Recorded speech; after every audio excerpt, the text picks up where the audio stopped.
Welcome to Shoestring Radio Theatre. We now present Not Our Problem, written by Mike Murphy, directed by Alan Caylow, and produced by Monica Sullivan in San Francisco.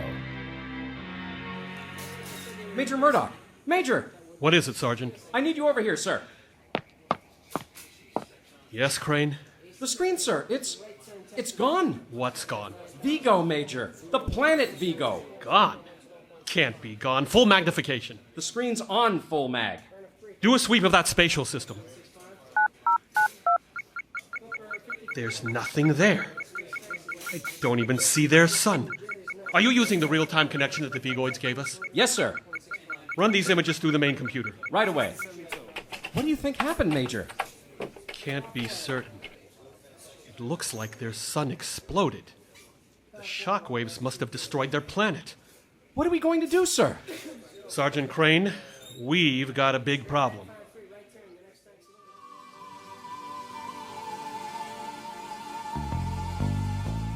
It all started about 5 months ago when the Vigoids came to Earth.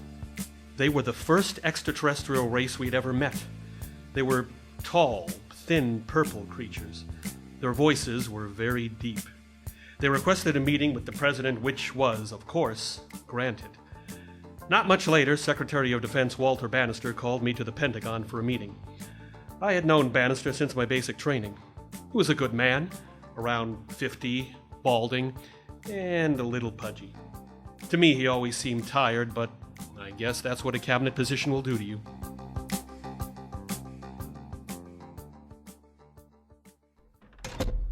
Patrick, you heard that the Vigoids met with the president today? Of course. He asked me to speak with you about a matter of national security. Whatever I can do, you know that. The Vigoids have asked for our help with something, and the president is eager to accommodate them. The problem is that, in helping them, we accept a potential security problem. What do they want? They want us to house some of their prisoners for them. What? Temporarily. How many prisoners are they talking about? Around 700. That's crazy! From what I've been told, their planet is severely overpopulated. They're in the process of building new prisons, but they have nowhere else to put these convicts until the construction is completed. How long will that take? About 6 months. What do they expect us to do with these prisoners? The aliens have asked for a tract of land in the Nevada desert. They say that the climate there is very similar to that on Vigo. They've brought along the parts and equipment to build a high-tech enclosure that will hold the prisoners inside with a force field. It'll be like a pen. So we're to hold on to the convicts until the aliens build the new prisons on Vigo? Exactly. They'll provide all the necessities, like food, for the prisoners. The Vigoids only eat this oatmeal-like mixture that, frankly, smells like sewage. Sounds yummy. What do you want me to do? If the president decides to go ahead with this, we'll need to reactivate the old McKinley monitoring station in the desert to keep an eye on things. I want you to be in charge of it. What if the enclosure breaks down? The Vigoids say that's impossible. They insist it will last weeks more than the 6 months they'll need to construct the new prisons on Vigo. Weeks? Isn't that cutting it rather fine? I agree with you. What crimes did these aliens commit? They're the worst of the bunch. Murderers, mostly. Great. Do you think this is going to work, Walter? I hope so. It's the president's decision to make. The Vigoids are the first alien race to come to Earth. We can't turn them down. The president gave his approval. The aliens got to work building the electrified enclosure. The land they chose was just over a mile from McKinley Station, which was rapidly coming back to life itself. After the sun set and the temperature cooled some, I took a jeep out to the construction site. I counted 9 Vigoids hard at work. By my rough estimate, the enclosure was about 15 feet tall. It was being built in the shape of a square. As I watched the aliens work, one of them stopped and approached me.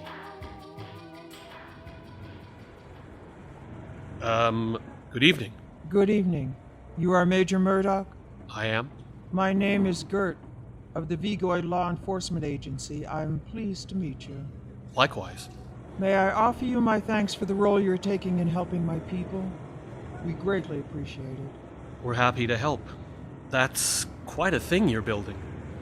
It is only temporary, but it will serve its purpose. Are you going to work through the night?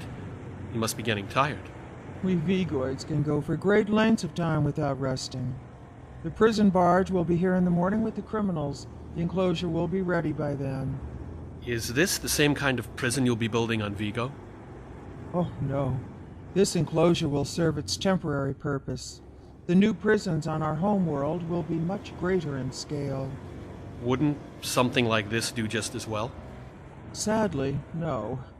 The new prisons we are to build must be able to accommodate the criminal population for the centuries of their sentences. Centuries? These prisoners have been sentenced to hundreds of years in prison? Yes. The average Vigoid lifespan is approximately 1,200 of your years. I see. Thank you for your time, Major. I must be returning to my work.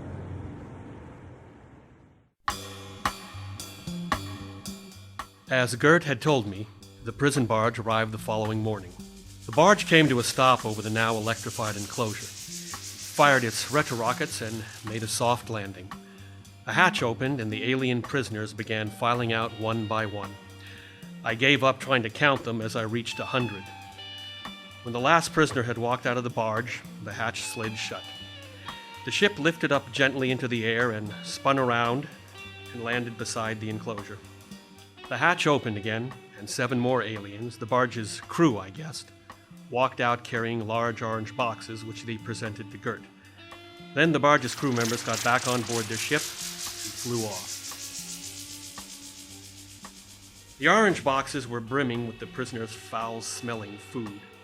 Gert and her crew carefully opened each of the boxes and dumped all the contents into the feeding station at the front of the enclosure. With the prisoners' feeding station now full, Gert pressed some buttons, and the station began to hum.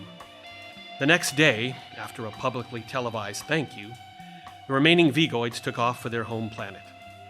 In their enclosure, the prisoners all turned as one as they watched the ship fly off and disappear into the atmosphere. They didn't know then how lucky they were to be remaining on Earth. You were right, Major. All the computer readings show that the Vigoid sun has exploded. Their planet is gone. Wonderful. What are we supposed to do with all their prisoners? No one will be coming to get them next month. I've got all of our people sending out continuous signals into what's left of the Vigoid solar system. If some of them survive the disaster, hopefully they can communicate with us. Do you think it's likely that anyone survived, Miss Nelson? Oh, I don't. But as the President's chief science advisor, I'm supposed to give him a recommendation on how to proceed. What are you going to tell him? At the moment, I don't have the slightest idea.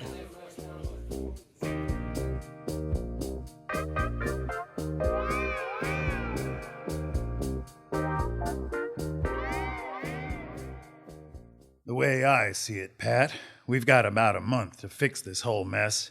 The enclosure won't function for much more than that, and that glop the prisoners eat will run out about then, too. So, we'll have a bunch of hungry Vigoid prisoners in an enclosure that may or may not hold them. They could scale the walls if the force field were to drop. Do you think... no. What?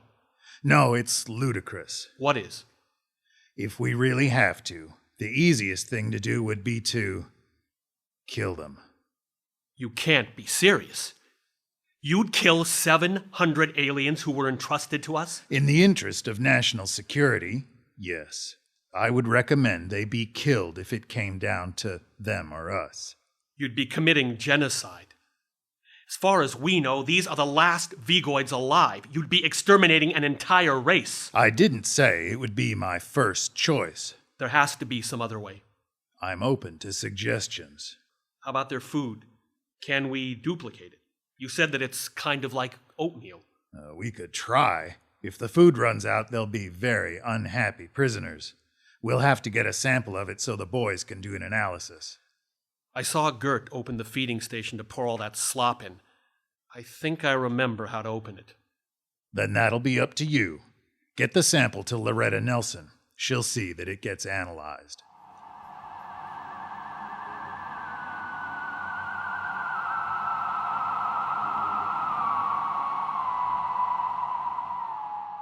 It was nightfall when Sergeant Crane and I drove out to the enclosure.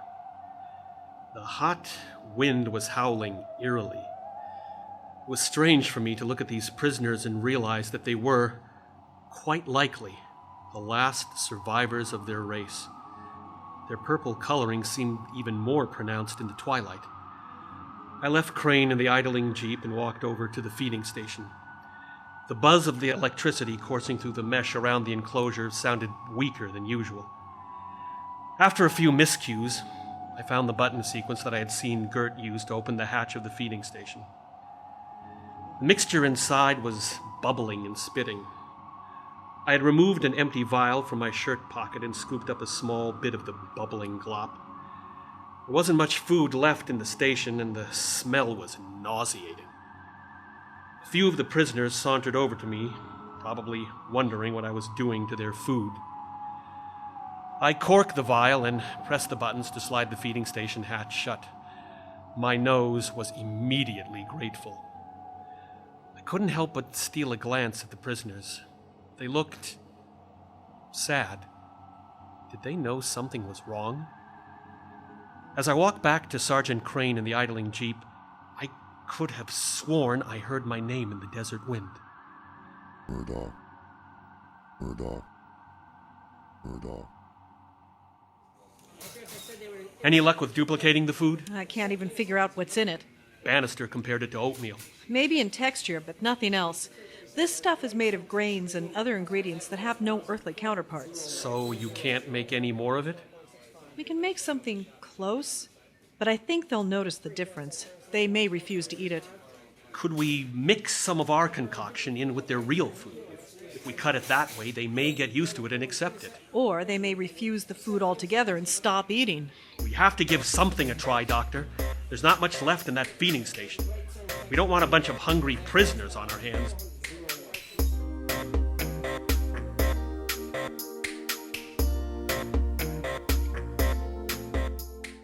You wanted to see me, Walt?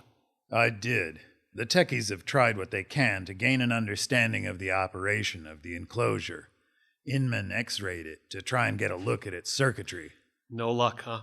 Zilch. What we can see of the structure through the x-rays makes no sense at all. Inman can't make heads or tails of it, and he's been in the business for 20 years. So, when the enclosure's power stops... It stops. I'm sure those 700 prisoners will figure out how to escape pretty quickly once that happens. Could we build some type of pen of our own around the enclosure? I don't know if we have the time. I suppose we could, but we don't know what these aliens are capable of. I know you're against it, Pat, but I'm gonna have to tell the president about my other idea. Your genocide, you mean? It may come down to us versus them. How about we talk to the prisoners? You've gotta be kidding. Talk to them? I think the heat's gotten to you. Have you seen any of them make any threatening moves since they've been here? They've been penned up. How could they? I mean, against each other. I haven't. So, they get time off for good behavior. They're model prisoners. They still shouldn't be let free. Once the enclosure's power supply runs dry, they'll be free. Very well, but one step at a time. I'll speak with the president about talking to the aliens. I think I should do it.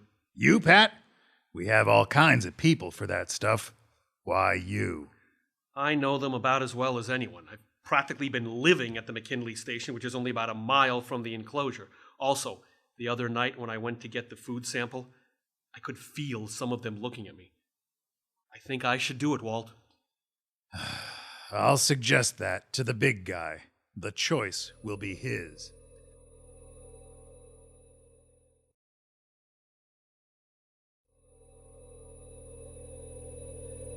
The president agreed to give me a chance to speak with the alien prisoners. Bannister, Sergeant Crane, and I drove out at twilight. The enclosure's mesh was crackling, its power source failing. With the desert wind howling, I stepped out of the jeep. You be careful, Pat. We don't know what these aliens might try. I think I'm pretty safe. Sergeant Crane? Yes, sir? Do you have your firearm ready? I do, Mr. Secretary. Keep it low, Sergeant. I don't want any of them seeing it.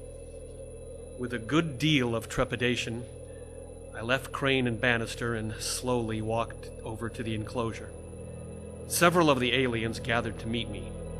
They were standing so close together they blended into one big purple mass.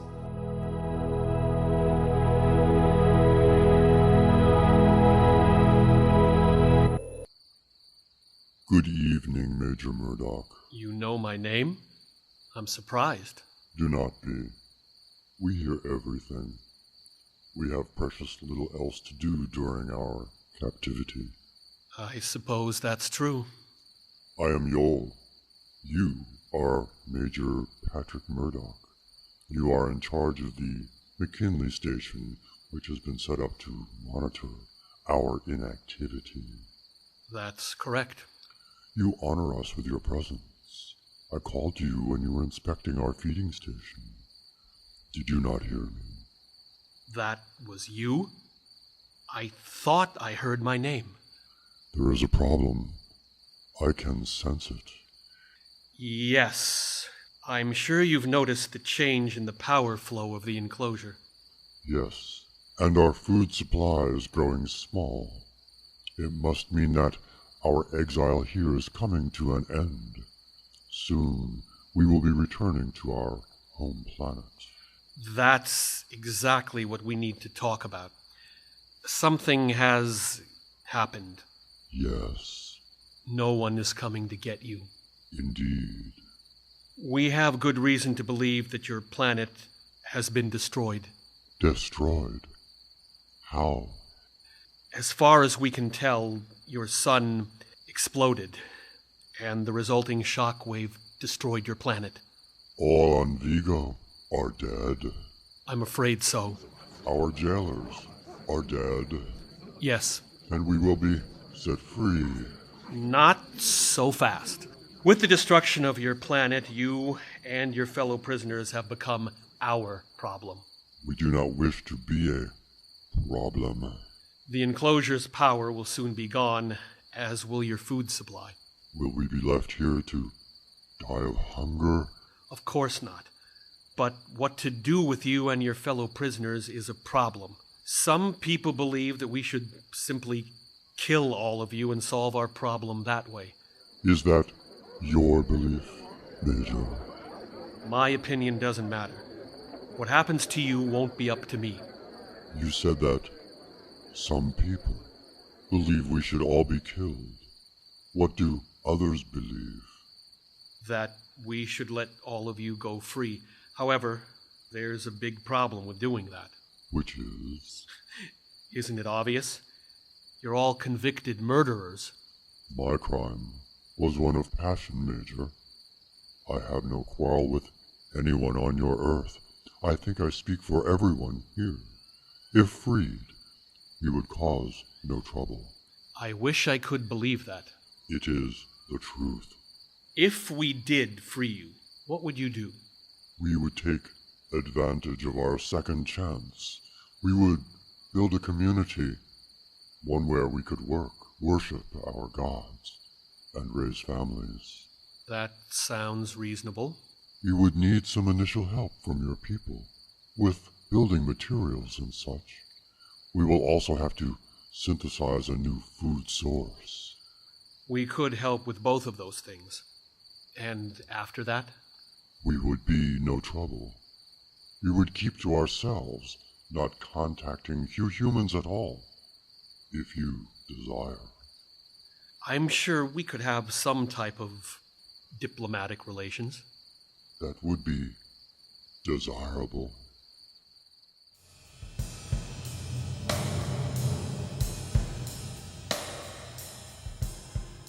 The following day, the president made his decision. We would let the prisoners go. McKinley Station would be kept operational for surveillance for as long as Congress deemed it necessary. At approximately 11:30 that morning, the power supply of the enclosure was finally drained dry. After a careful inspection of the power supply panel, the techies were certain that there was no danger. Workers with acetylene torches began carving an exit into the enclosure. The Vigoid jailers had never put in a doorway. They never intended to let the prisoners out. After a few minutes, A large section of the enclosure fell to the desert floor. The Vigoids looked in stunned amazement at the freedom beyond. One by one, just as they had entered the enclosure from the prison barge, they filed out. Bannister and I met with Yoel to discuss what he and his people would need to get started building what they had named New Vigo. That was, 5 months ago? True to their word, the Vigoids have been no trouble at all. We've barely heard a peep out of them, so much so that Congress has decided to cut the funding to McKinley Station. We'll be closing for good in another week or so. Everything was going well. Until... Sir, the screen! I don't believe it! It's a Vigoid spaceship! It is, but look at it. All beaten and burned. I didn't think anyone could have survived what happened to them. It looks like someone did. They're right overhead, sir. They must be coming in for a landing. Crane and I walked outside. We stood in the shade structure as the beaten Vigoid ship came in for a landing. It didn't land gracefully as it had so many months ago, but clumsily and with a loud crunch. The hatch slid open. 6 Vigoids walked out of their ship and towards Crane and me. Major Murdoch. Gert? Is that you? It is. We are very glad to see you. Feelings mutual. We didn't think anyone had survived the catastrophe. No one on the home planet did. We were on our way back here to tell you that the prisons have been completed ahead of schedule when the shockwave hit us. We lost our space drive and communications. 3 of my crew perished. We limped back here on emergency power only. What would normally take 3 days took many months. We're glad you made it. We could not burden you with our prisoners. About that. Where are they? We did not see the enclosure on our way in. We did see something. That was New Vigo. New? That's the name of the community the prisoners have built for themselves. You let them go free? We did. You had no right to do that. What choice did we have? The enclosure's power source was drained dry. Their food was gone. We couldn't leave them penned up forever. You could have put them in your prisons. That wasn't an option. Our prisons are full enough without adding alien convicts. You took quite a liberty, Major. We had to do something. We didn't know that some of you had survived. We will be taking them with us when we leave. You'll what? They're our prisoners. I'm a law enforcement official. It is my duty. Your ship is barely functioning. With your help, we will repair it.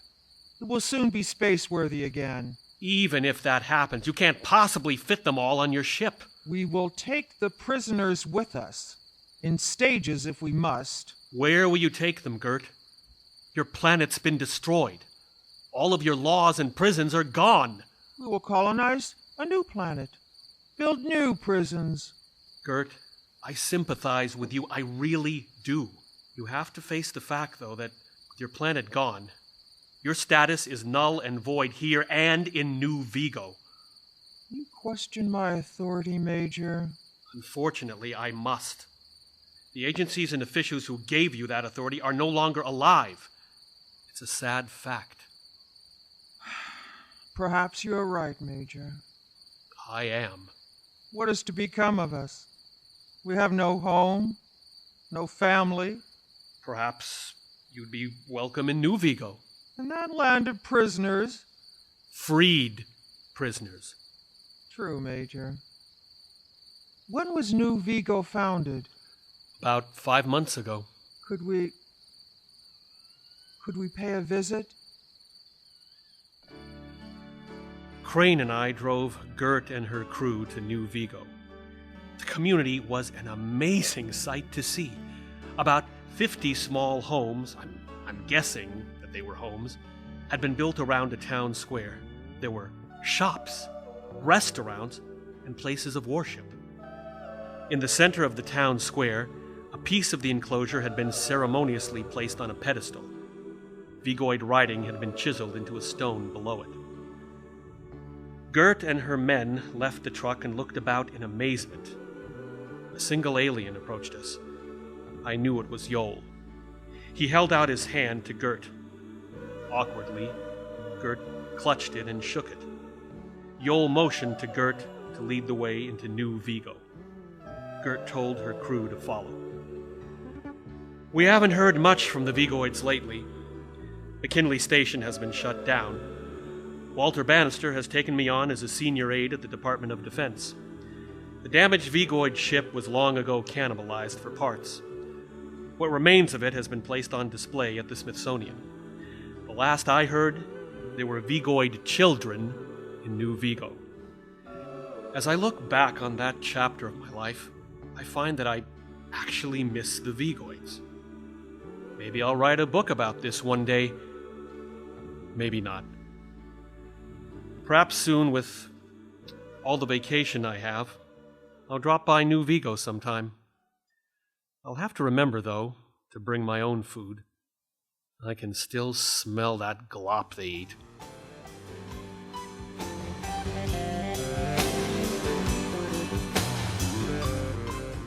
That concludes Not Our Problem, written by Mike Murphy, directed by Alan Caylow, and produced by Monica Sullivan in San Francisco. It starred Greg Soskin, Perry Whittle, Virginia Handley, Jonathan W. Wind, Frannie Germeshausen, and Alan Caylow. Our co-producer was Steve Rubenstein. You can write to us in care of our producer, Monica Sullivan, at srt@shoestring.org. For more information on Shoestring, visit our website at shoestring.org. For Shoestring Radio Theatre, I'm Alan Caylow. Thank you for joining us.